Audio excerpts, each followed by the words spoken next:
कब्रिस्तान में एक बाघ इधर उधर टहल रहा था। ना जाने उसे किसका इंतजार था। वो काफी देर से इधर उधर भागते जा रहा था, मानो उसे किसी के आने की बेचैनी थी या फिर किसी अनहोनी का डर। तभी वहां एक शेर दौड़ते हुए पहुंचता है और वह हाँफते हुए बोलता है, मैंने सब इंतजाम कर दिया, अब बाकी का तुम देख लेना। मुझे लगता है ये रात अभी और भी डरावनी होने वाली है। लेकिन सिकंदर भाई, ऐसा तो कुछ उस जादुई किताब में नहीं लिखा था, फिर ये सब क्या हो रहा है? बाला भाई, जंगल पर मौत मंडरा रही है, कभी भी कुछ भी हो सकता है। हमें आज की पूरी रात इसी कब्रिस्तान में बितानी होगी, वरना शायद ही हमें फिर कोई बचा पाए। अब वो राज राज ही रहना चाहिए।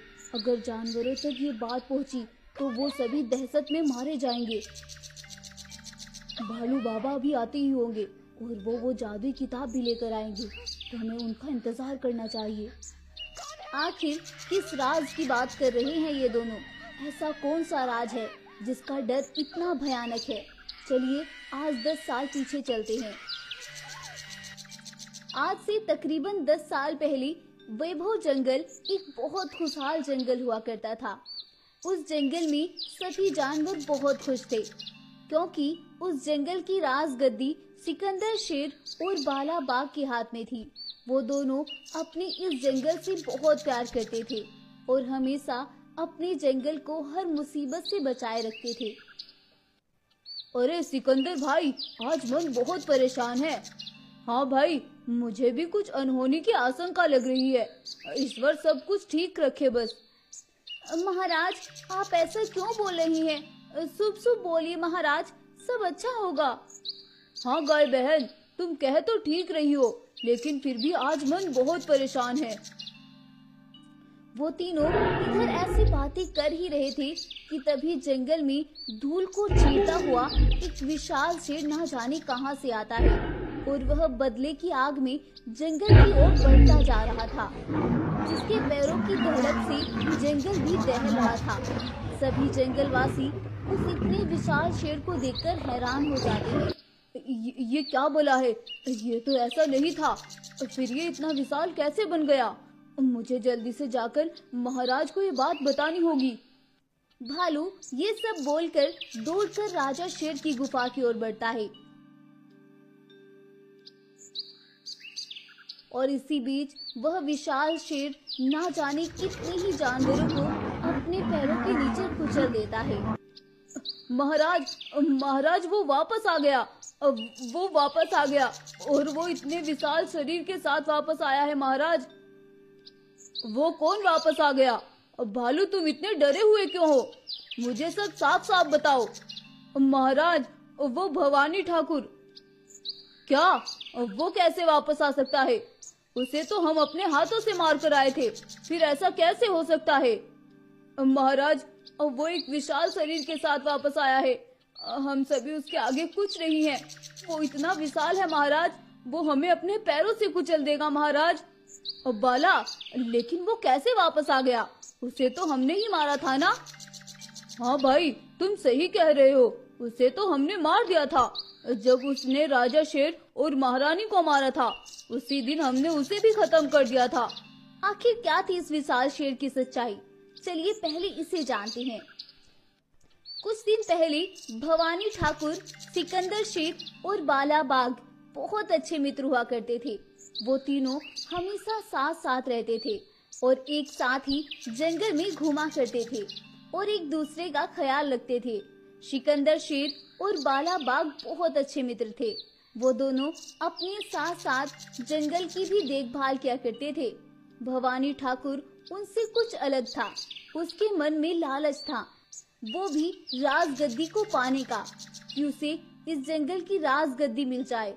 लेकिन सिकंदर शेर के पिता युजविंदर शेर जंगल के राजा थे। वो आने वाले समय में जंगल की राजगद्दी उसके बेटे सिकंदर शेर को ही मिलने वाली थी, जो कि भवानी ठाकुर को बिल्कुल भी स्वीकार नहीं थी।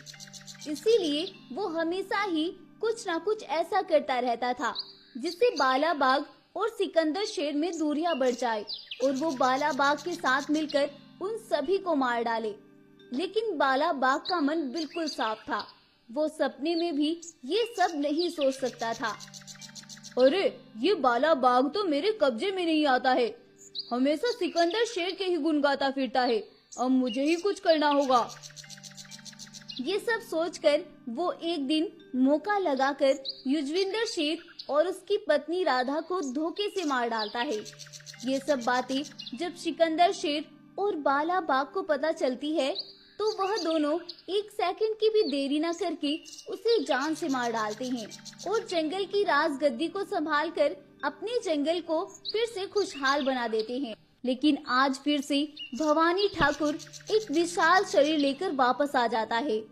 दरअसल जब सिकंदर और बाला उसे मारकर वापस आते हैं तो वहाँ पर एक शैतानी आत्मा आती है और वह उसे अपनी शक्तियों से एक विशाल शरीर दे देती है और उसे फिर से पुनर्जन्म देती है। वह शैतानी आत्मा खून की प्यासी थी और उसे जानवरों का खून चाहिए था और कुछ नहीं।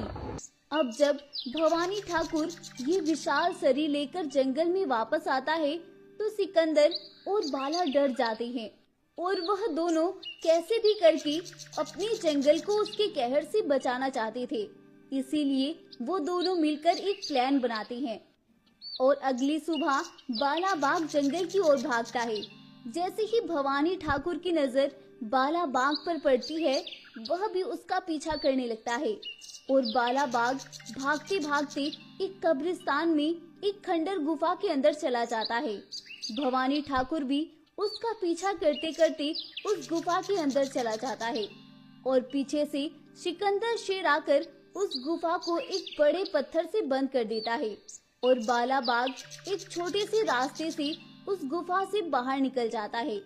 लेकिन तभी उस गुफा से आवाज आती है, आज तो तुमने मुझे धोखे से बंद कर दिया, लेकिन मैं फिर वापस आऊंगी।